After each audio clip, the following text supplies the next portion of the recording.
سلام بکس، هر کجا هستید حالتون خوب باشه.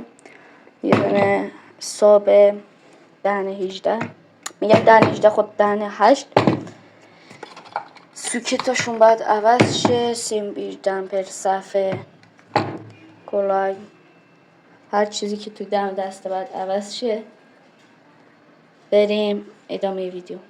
بچه ها اونی که ما گفتیم بس باندو که دیدی مال اینه همچنان کلن عوض صفرش میکنیم. کلن باید صفر شه داخل مخلش. اینم اسم مارکه. این مال خودم ها، فکر نکنید چیز مالونه. آوردم ببینم مدارش مشکل نداره. بچه 4 تا هم روکشم بانده محافظشه. چراغش بعد عوض شه، چراغ خازنش 4 تاست. هر 4 تا داشته باشه 4 تا یه 20 تا براش چراغ میخریم میذاریم. شب مال این سوخته شب برای اینم عوض کردیم. بچه اینم تکمیل بانده.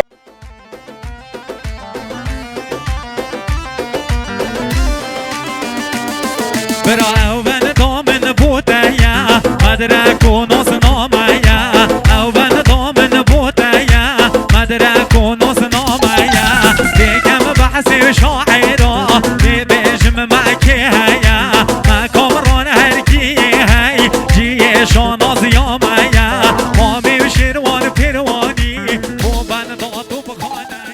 برابرعکس اینم از تکمیل باند. سیم پیش دمپر باند عوض کردیم، مداری سوخته بود عوض کردیم. اینم از تعمیر کیفیت تعمیر. لایک کامنت هم فراموش نشه. زنگوله بالا رو هم بزنید. اینم از اونیکی باند.